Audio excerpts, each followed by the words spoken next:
Palavras, calas, nada fiz, estou tão infeliz. Falasses, desses, visses não, imensa solidão. Ai, Bel, eu tô desde quarta-feira só ouvindo Gal no looping, tá foda, né? Sim, e cada vez que a gente ouve, joga a gente para uma fase da nossa vida, assim, é muito doido, porque essa é a constatação, a gente nunca viveu sem a Gal. Da infância até ontem. E eu acho que pra mim a Gal veio antes do Gil e do Caetano, porque eu tenho a sensação, houve um momento em que eu escolhi gostar do Gil e do Caetano. Não que eles também não tenham entrado pelas frestas da janela, mas a Gal teve um momento muito pop, cantando com Tim Maia. Sim, Chuva de Prata também, final dos anos 80. Chuva de Prata. Não houve essa divisão, porque eu me lembro que eu, garota, quando eu ouvia vinil, era de Xuxa. Acho que é o Demérico, o meu não tá aberto aqui no computador, não. Ah, é meu? Será? Como é que eu faço pra desligar isso, gente? Ah, tá. Boa. Lá vem elas, lá vem elas. Deixa falar, melhor deixar. Oi, Maranha! Bom dia! Bom dia, rapaziada. Bom dia, Noronhas. Tá saindo bem a minha voz? Tá, não tá? Rodrigo, eu acho o seguinte, a sua voz, você só tá aqui por causa dela, gostaria de te dizer isso. Não, mas é porque eu gosto de ouvir Sem o fone, sem o retorno. Vocês que têm que me dizer. Você tem que chegar mais perto. Ah, não chega mais perto, não. Não, a gente estava falando aqui de quando a Gal entrou na vida. E aí, dessas pessoas que eu adquiria vinil, que era de Xuxa, a Rita Lee, passando por Djavan, Julio Iglesias, que eu ouvia, gostaria Julio de... Iglesias? Anos 80 na veia. E eu consumi Gal junto com Rita Lee e Djavan antes de Caetano e Gil e Tom Zé. Eles chegaram pra mim não como uma coisa assim, ah, isso é bom. Eu me lembro que a primeira música do Caetano que eu pirei foi Lua e Estrela, certamente porque veio de alguma novela, porque a nossa relação com a música, pelo menos na infância, vem muito de novela, né? É, a minha relação com a Gal foi assim, na minha casa os discos existiam. E eu comecei a ouvir até mesmo a Rita Lee, Caetano, Gil, Bethânia, Milton Nascimento, Chico Buarque. Eu ouvia porque tinha na minha casa esses discos. Então eu conheci a Gal. O primeiro disco que eu já prestava atenção no disco, botava pra ouvir, foi aquele Gal Tropical. Então eu conheci primeiro essa Gal assim festiva, alegre, que na infância era muito gostoso de ouvir, de dançar. Na minha casa tinha uma sala de jantar mais alta, assim, que eu dançava, vendo no reflexo, no vidro, assim, sabe? Tinha uma relação de brincar, de dançar. E depois é que eu fui ouvir Índia, fui ouvir Gal Canta Caymmi, aí já mais tarde, que eu voltei para os discos anteriores. Mas ela chegou pra mim assim, balancê, fagulhas, pontas de agulhas, e foi nessa vibe. Primeira Gal que chegou pra mim foi aquela de festival, né? Aquela onda, se não me engano, Proibido Proibir, aquelas canções do Caetano. Você já estava protestando com 5 anos de idade, é isso? Porque isso era notícia, né, cara? Você via isso, né? Isso, de alguma forma isso chegou pra mim. Passava na TV. Pô. E depois foi pra sempre, né? Aí foram várias Gals, né? Que passaram pela minha vida. De várias formas. Até de uma forma de músico e aquela coisa conflituosa de um ídolo que você ama, e são relações muito loucas, né, que eu tive com os meus ídolos na música. Mas você teve a oportunidade de estar com ela alguma vez? Gal não. Gal só de ver ao vivo, né? De estar num show. Eu sempre tive muita dificuldade de conhecer os meus ídolos também. Isso faz parte dessa minha relação louca com eles, né? Não, eu acho que todo mundo evita conhecer gente que admira muito. Que a gente precisa desses heróis, assim, num lugar... Que a gente colocou eles Exato, mesmo. É difícil tirar eles do lugar que eu coloquei. E também a vida me brindou com outros encontros, assim, com outros ídolos. O encontro que eu tive com o Milton, né? Mas Gal ficou no campo da canção e da admiração dele. Aliás, o Milton fez o último show da carreira dele, foi isso mesmo, gente? Fez o último show da carreira dele. Pra 50 mil pessoas no Mineirão. Uma coisa linda. E dedicou o show a Gal. Por que ele decidiu isso? Ele abandonou o palco, mas não abandonou a música. Eu acho que ele vai seguir dentro da música, compondo e tal. Mas ele tá frágil. Eles estão envelhecendo, né? Eu acho que a morte da Gal também foi esse baque. Foi um aviso de que eles morrem, né? Isso, essa geração tá envelhecendo. A Gal foi a primeira. Alguém seria o primeiro. Isso é uma constatação, assim. Igual quando a gente perde pai, quando a gente perde mãe. Tipo assim, caraca, chegou essa hora. Mas como é que foi com o Milton, Maranhão? Não, o Milton era vizinho, né, lá de Itaiangá, e de alguma forma eu acabei criando uma intimidade com ele improvável, completamente improvável, e de repente a gente tá numa tarde com a família ali, chamar pra tomar um churrasquinho, uma piscina, e o Chico ir ser normal, sabe? Isso só aconteceu com o Milton. Mas acho que por essa circunstância de ser vizinho, da vida ter causado essa coincidência. O lance é ser vizinha. A minha proximidade com o Gil veio por ser vizinha. Não, o Rodrigo tá dizendo que achava normal, eu ficava ali na casa do Milton fingindo que tava achando normal, sabe quando você fica se comportando como se estivesse dentro da normalidade? Tipo assim, eu tô aqui na piscina, não vou nem ligar que o Milton tá sentado ali a 2 metros de mim e fingir que é normal. A Gal, eu tive um almoço com ela, eu passei uns 2, 3 anos sendo vizinha do Gil, e volta e meia a Flora falava assim, vem aqui comer aqui em casa, e eu ia todas as vezes. E eu sempre tive a sensação de que eu tava vivendo uma coisa mágica. Então assim, aí a gente tinha um almoço, quando chegava lá pela sobremesa, eu falava, Gil, posso pegar o violão? Obviamente que eu percebi se havia clima pra isso, né? E aí virava um showzinho em volta de uma mesa, que ficava todo mundo chocado com aquele showzinho, e todo mundo, tipo, meu Deus, esse ingresso aqui de R$5.000, né? Aquela primeira fileira. Num desses almoços estava a Gal. E eu normalmente converso minimamente. Eu começo muito quieta pra pessoa me dar alguma importância, porque como todo mundo quer falar com a pessoa, aí eu, primeiro momento eu fico muda, umas 2 horas muda, assim, pra pessoa falar assim, gente, será que essa menina vai falar alguma coisa? Na minha fantasia, né? Obviamente a pessoa tá cagando. Mas eu fico criando toda uma estratégia de inicialmente ficar muda, pra depois falar assim, ah, você passou açúcar, não sei o quê. Tipo uma coisa assim, desimportante, pra ir ficar amiga. Mas a Gal eu não consegui falar absolutamente nada, cara. Porque não era só a cantora pra mim. A Gal, ela foi responsável por uma revolução de comportamento, assim. Eu me lembro da Gal com a Lúcia Veríssimo, dos primeiros casais homoafetivos que eu via, assim, como uma coisa muito... sem levantar a bandeira, simplesmente sendo quem elas eram. Então, assim, a Gal tinha essa coisa, e muito bonita, né? Sensual pra cacete. Muito feminina, muito forte, muito delicada. E passando por diversos tipos de música. Teve um disco que ela fez produzida pelo Cassim, deve ter uns, sei lá, uns 8 anos, que tinha uns baixos assim, não sei se era Pedro Sá. A gente foi no show, foi aquele show do circo. Exatamente. O show do Circo Voador. Que inclusive depois do show, conta aí, Lindinho, depois do show o Rodrigo chegou em casa e fez uma música incrível, chamada Maria da Graça. Para, mentira. Sim. Ah, Maria da Graça, não sei se Bel também nunca tinha visto Gal. Nunca tinha visto ao vivo. E aí a gente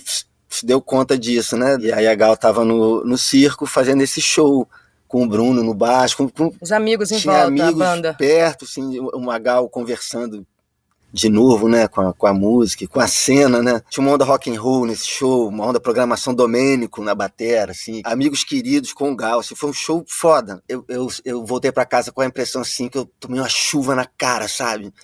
Que foi um show que eu tomei um...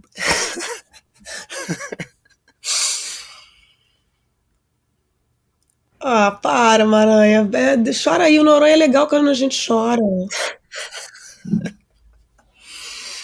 Ah, eu tava com essa ideia, assim, essa imagem, né, na cabeça e querendo fazer uma canção.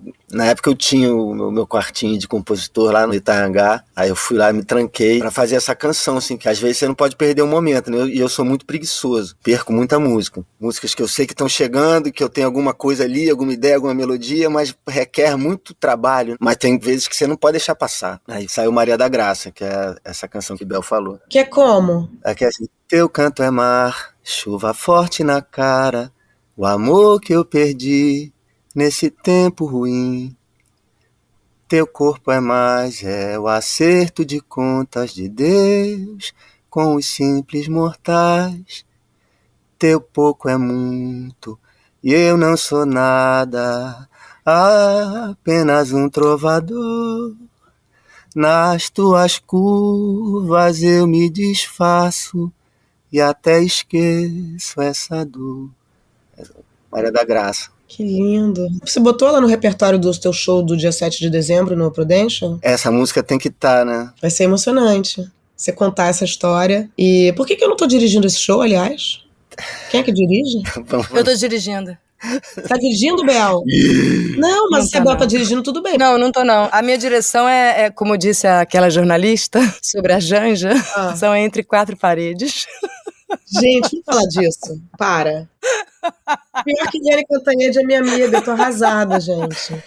O que ela falou que eu ainda não sei? Eu tô me recusando a ver porque eu gosto da Eliane. Ela fez uma coisa que deixou claro que ela tem que fazer um update, né, do feminismo. Tem uma galera que não tá entendendo o feminismo, a misoginia, as coisas que a gente não pode mais falar. Eu tenho a impressão de que a Eliane é isso, assim. Tem um quê de educativo nisso também, né? Uma pessoa que de vez em quando fala uma barbaridade e tem visibilidade, todo mundo reconhece, e aquilo cria não pode mais. Talvez ela cumpra essa função.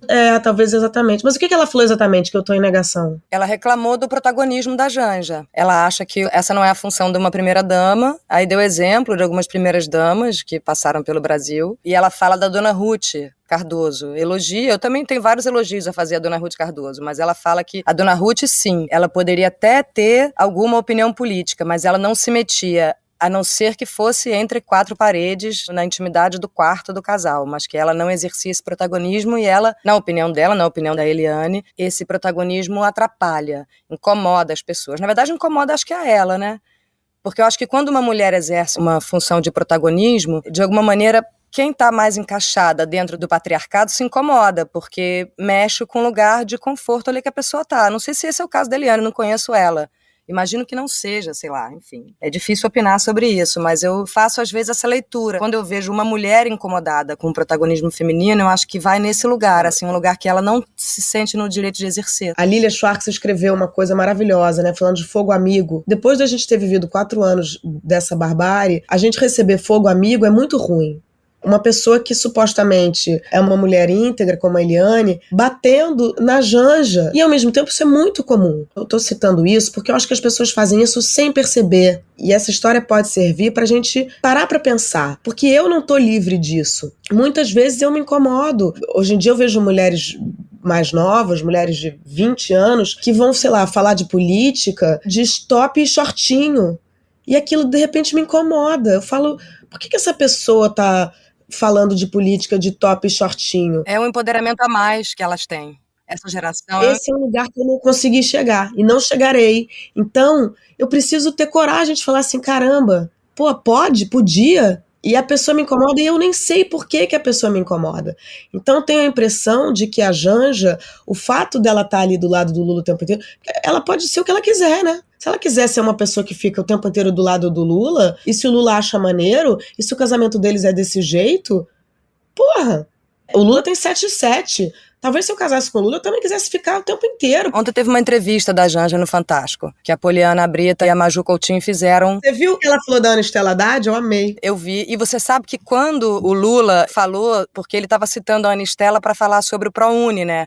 Que foi uma ideia que a Ana Estela deu em São Paulo e que depois eles pegaram a nível nacional. E ele falou a mulher do Haddad. E depois, na próxima fala dele, 2 minutos depois, ele chamou ela de Ana Estela. E na hora eu pensei assim, alguém soprou no ouvido dele, alguém lembrou para dar nome às pessoas. Eu não sabia que era a Janja, mas depois ela disse que foi ela. E essas meninas que falam de política de shortinho e top ensinam muito pra gente também. Muito, só que às vezes eu tenho um pouquinho de raivinha, tá? Tenho um pouquinho de inveja, desculpa. Porque não foram vocês, entendeu? Claro, o negócio de amor livre, tudo. Por que eu não peguei essa onda aí, gente? Por que eu não consigo? A gente se fudeu, né? A gente não tá nem nos anos 70 e agora nem no... Exatamente, a gente perdeu o amor livre dos anos 70 e perdeu o amor livre de agora. Quer dizer, a gente se fudeu. Nossa, a gente é uma coisa, entendeu? Uma monogamia, negócio aí. Qualquer coisa que a gente fizer tá errado. E quem disse que tá errado? Essa cartilha tá escrita em que mandamento? É bom, na mandamento tá escrito que não pode, né? Tá escrito na Bíblia, pronto. Eu acabei de responder minha pergunta.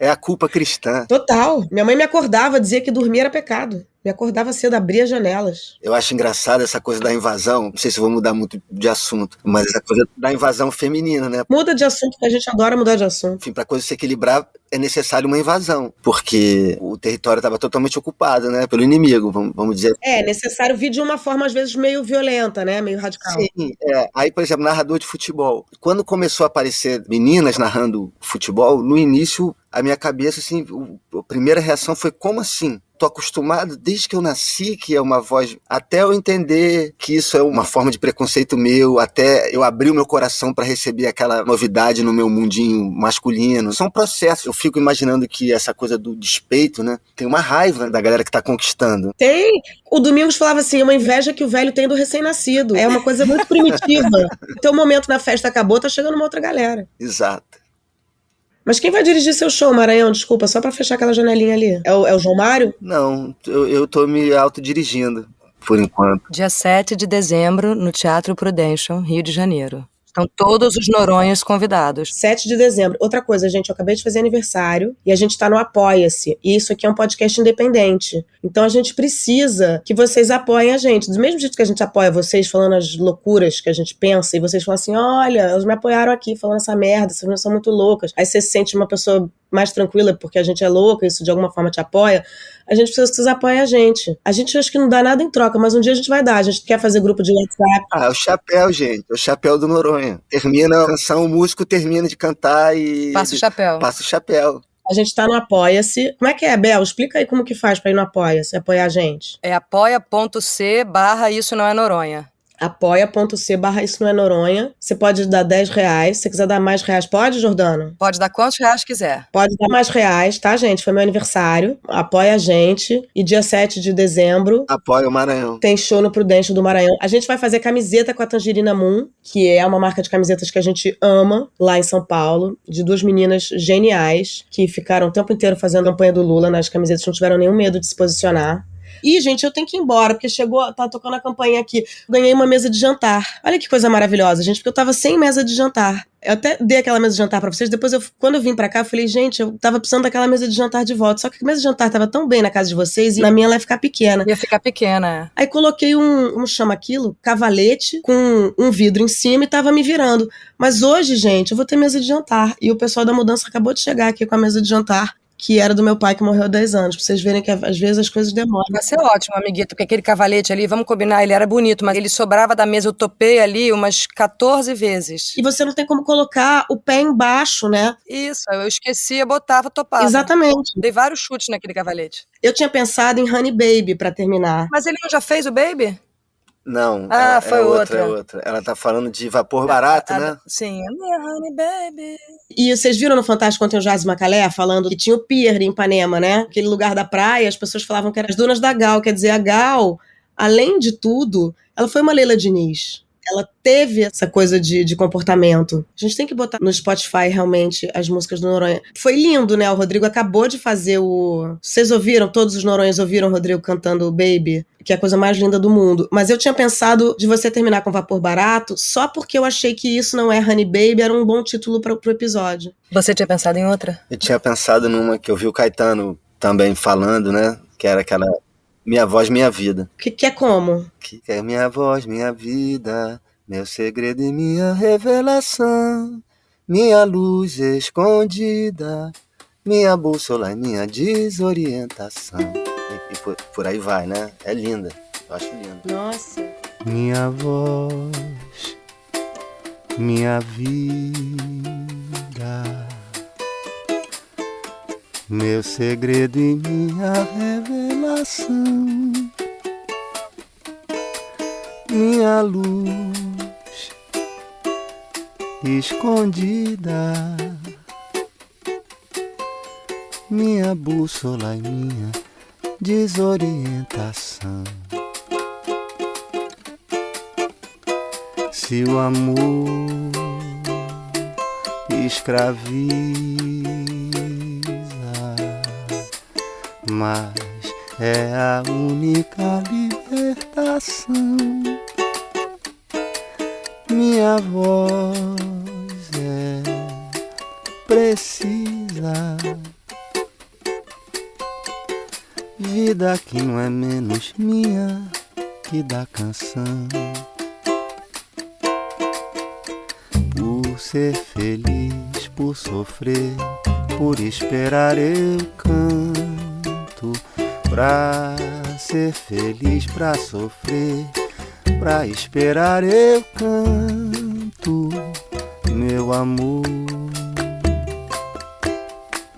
acredite que se pode crescer assim pra nós. Uma flor sem limite, é somente porque eu trago a vida aqui na voz. É somente porque eu trago a vida aqui na voz. É somente porque eu trago a vida aqui na voz. People, sei que a gente já fechou o episódio, ou tá fechando, já não sei. Eu não queria deixar para outra semana. A morte da Isabel Salgado é uma perda irreparável. Isabel, atleta do vôlei, cidadã foda, feminista, muito antes da gente falar do assunto. Eu era louca pela Isabel, achava ela o máximo, assim. Acho que foi meu primeiro modelo de mulher, assim. Ela era próxima, ela era uma pessoa que eu cruzava na rua. E ela não parecia mãe. Sabe aquela mãe que é uma super mãe, mas que não parecia mãe? Não sei explicar. Enfim, se der pra entrar, eu acho que a gente tinha que render homenagens a Isabel Salgado. Foda, esse novembro tá muito a gosto. Isso não é Noronha.